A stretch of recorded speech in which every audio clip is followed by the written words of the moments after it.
வணக்கம். நீங்கள் இணைந்து கொண்டிருப்பது ஈழத்தின் முக்கிய செய்திகளுடன். முதலில் தலைப்புச் செய்திகள். 25,000 ரூபாய் கொடுப்பனவு வீட்டுக்கா நபருக்கா? சண்டிலிப்பாய் பிரதேச செயலாளருக்கு 2 நாட்கள் காலக்கெடு. யாழில் 3 வயது குழந்தைக்கு மிளகாய் தூள் பூசி சித்திரவதை, தாய் தப்பியோட்டம். நிவாரண நிதியில் ஊழல், எம்பி அர்ச்சனா கூறும் ஆலோசனை. மட்டக்களப்பில் திடீரென நீல நிறமாக மாறிய நீர், ஆச்சரியத்தில் மக்கள். அரசாங்கம் கொடுத்த 25,000 ரூபாவில் ஃபேஷியல் செய்த தாயும் மகளும். மேல் மாகாணத்தில் குவிந்துள்ள 40,000 மெட்ரிக் டன் குப்பைகள். நாட்டில் 4 மாவட்டங்களுக்கு சிவப்பு எச்சரிக்கை. தொடர்பென விரிவான செய்திகள்.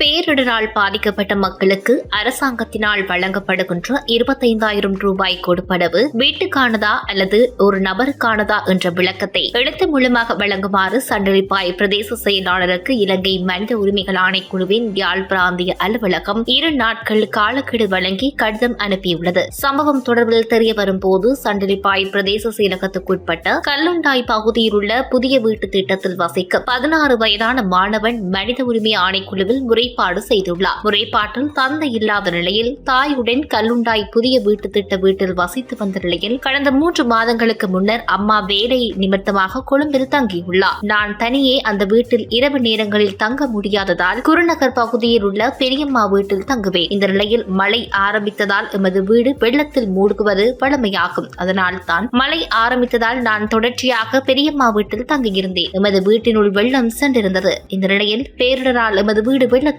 மூழ்கியதால் அரசாங்கத்தினால் வழங்கப்படும் 25,000 நிதியுதவிக்கு எமது பகுதி கிராம சேவையாளரிடம் பதிவுகளை மேற்கொள்ள சென்ற வேளை அவர் எமது பதிவுகளை ஏற்கவில்லை. வெள்ளம் ஏற்படும் போது வீட்டில் எவரும் வசிக்கவில்லை என கூறி எமது பதிவை பதிய மறுத்துள்ளார். அதனால் எமது அயலவர்கள் சிலரும் வெள்ளம் வருவதற்கு சில நாட்களுக்கு முன்னரே அங்கிருந்து வெளியேறி உறவினர்கள் வீட்டில் தங்கியிருந்தனர். அவர்களுக்கு நிதியுதவி வழங்கப்பட்டுள்ளது. எமது குடும்பத்தை மாத்திரமே கிராம சேவையாளர் திட்டமிட்டு புறக்கணிக்கிறார் என அவர் புகார் அளித்துள்ளார். யாழ்ப்பாணம் பொன்னாளையில் 3 வயது குழந்தைக்கு காயத்தில் மிளகாய்த்தூள் பூசி சித்திரவதை செய்த சம்பவம் அதிர்ச்சியை ஏற்படுத்தியுள்ளது. சம்பவம் தொடர்பில் மேலும் தெரிய வரும்போது குழந்தையின் தந்தை 2 திருமணமானவர். அவரது 2வது மனைவியின் குழந்தைக்கே இவ்வாறு சித்திரவதை இடம்பெற்றுள்ளது. குழந்தையின் தந்தையும் தாயும் தொடர்ச்சியாக கொடூரமான தாக்குதலை மேற்கொண்டு வந்துள்ளனர். இதனால் குழந்தையின் உடலில் காயங்கள் ஏற்பட்டுள்ளன. காயங்கள் மீது மிளகாய்த்தூள் இட்டதாகவும் மிளகாயை உண்ண கொடுத்ததாகவும் தெரிவிக்கப்படுகிறது. குழந்தை சித்திரவதை செய்யப்படுகின்றமை தொடர்பில் சங்கானை பிரதேச செயலகத்தின் கவனத்துக்கு கொண்டு செல்லப்பட்ட நிலையில் பிரதேச செயலக அதிகாரிகள் வட்டுக்கோட்டை போலீசாரின் கவனத்துக்கு இவ்விடயத்தினை கொண்டு சென்றனர். அந்த வகையில் கிராம சேவகர் மற்றும் பிரதேச செயலக சிறுவர்கள் தொடர்பான உத்தியோகத்தர்களின் வீட்டுக்கு சென்ற நிலையில் அவர்கள் தப்பிக்கச் சென்றதாக தெரிவிக்கப்படுகிறது. குழந்தையை மீட்பதுடன் அவர்களை கைது செய்வதற்கான நடவடிக்கைகளை போலீசாருடன் பிரதேச செயலக உத்தியோகத்தர்கள் இணைந்து மேற்கொண்டு வருகின்றமையும் குறிப்பிடத்தக்கது. அனர்த்த நிவாரண நிதியை பெறுவோரின் முழு விவரங்களும் காட்சிப்படுத்தப்பட வேண்டும் என நாடாளுமன்ற உறுப்பினர் அர்ச்சுனன் ராமநாதன் குறிப்பிட்டுள்ளார். கொழும்பில் நேற்று ஊடகங்களுக்கு கருத்துரைக்கும் போது அவர் இதனை குறிப்பிட்டுள்ளார். அனர்த்த நிவாரண நிதியில் மோசடி இடம்பெற்றிருந்த பயனாளர்களின் பெயர் பட்டியல் காட்சிப்படுத்தப்படுவது கட்டாயம் என்றும் அவர் சுட்டிக்காட்டியிருந்தார். பேரிடர் அனர்த்தத்தினால் பாதிக்கப்பட்டவர்களுக்கு உரிய முறையில் இழப்பீடுகள் பெற்றுக் கொடுக்கப்பட வேண்டும் என்றும் பேரிடரால் அதிகம் பாதிக்கப்பட்டுள்ள மலையக மக்களுக்கு உரிய உதவிகளை வழங்க அரசாங்கம் நடவடிக்கை எடுக்க வேண்டும் என்றும் அவர் குறிப்பிட்டுள்ளார். நாடாளுமன்ற உறுப்பினர்களுக்கு வாகனம் பெற்றுக் கொடுக்கப்படுமானால் தனக்கு வந்த வாகனம் கிடைக்க வேண்டும் என்று நாடாளுமன்ற உறுப்பினர் அர்ச்சுனா ராமநாதன் வலியுறுத்தியுள்ளார். ஏனைய நாடாளுமன்ற உறுப்பினர்களுக்கு கிடைக்கும் வரப்பிரசாதங்களுக்கு தானும் உரித்துடையவன் என்பதை நினைவுபடுத்துவதாகவும் அவர் குறிப்பிட்டுள்ளார்.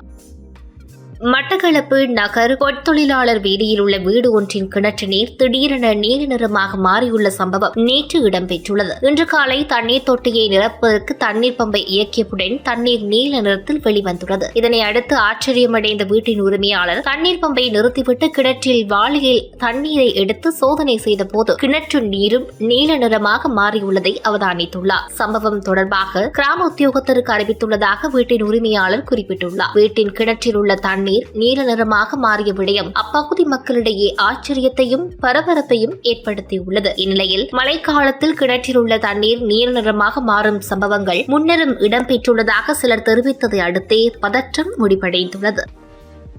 வெள்ள நிவாரண பணிக்காக கிடைத்த பணத்தில் தாய் மற்றும் மகள் முக அழகு செய்த விசித்திர சம்பவம் ஒன்று யாயில பகுதியில் இடம்பெற்றுள்ளது. வெள்ளத்தால் பாதிக்கப்பட்ட வீடுகளை சுத்தம் செய்வதற்காக அரசாங்கத்தினால் 25,000 ரூபாய் நிதி வழங்கப்பட்டது. யாயில பிரதேசத்தில் சிறிய அளவில் வெள்ளத்தால் பாதிக்கப்பட்ட ஒரு வீட்டுக்கும் இந்த நிதி கிடைக்கப்பெற்றுள்ளது. வீட்டை சுத்தம் செய்வதற்கு முன் அந்த வீட்டில் இருந்த தாயும் மகளும் கிடைத்த பணத்தின் பெரும் பகுதியை பயன்படுத்தி யாயில பிரதேசத்தில் உள்ள ஒரு அழகு நிலையத்தில் இருந்து முக அழகு செய்து கொண்டதாக தகவல்கள் வெளியாகி மக்கள் மத்தியில் சர்ச்சையை ஏற்படுத்தியுள்ளது.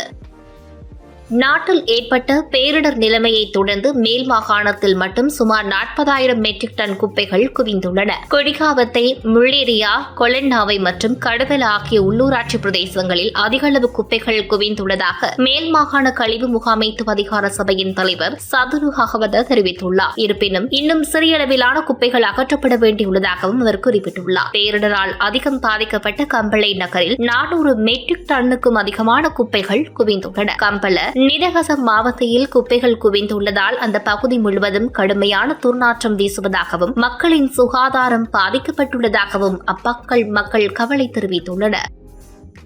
நாட்டின் 4 மாவட்டங்களுக்கு இன்று மின்னல் எச்சரிக்கை விடுக்கப்பட்டுள்ளது. களத்துறை, ரத்னபுரி, காலி மற்றும் மாத்தறை மாவட்டங்களில் இன்று கடுமையான மின்னல் தாக்கம் ஏற்படுவதற்கான எச்சரிக்கைகள் விடுக்கப்பட்டுள்ளன. இரவு 11 மணி முதல் அமுலில் இருக்கும் இந்த எச்சரிக்கையின்படி 4 மாவட்டங்களுக்கு சிவப்பு எச்சரிக்கையும் விடுக்கப்பட்டுள்ளது. 8 மாவட்டங்களுக்கு அம்பர் எச்சரிக்கை விடுக்கப்பட்டுள்ளது. சில இடங்களில் கடுமையான மின்னலுடன் கூடிய இடியுடன் கூடிய மழை பெய்யக்கூடிய வாய்ப்புகள் காணப்படுவதனால் மின்னல் தாக்கங்கள் அதிக அளவில் காணப்படும். இச்சேதங்களை குறைப்பதற்கு பொதுமக்கள் முன்னெச்சரிக்கை நடவடிக்கைகளை மேற்கொள்ளுமாறும் அறிவித்தல் விடுக்கப்பட்டுள்ளமை குறிப்பிடத்தக்கது.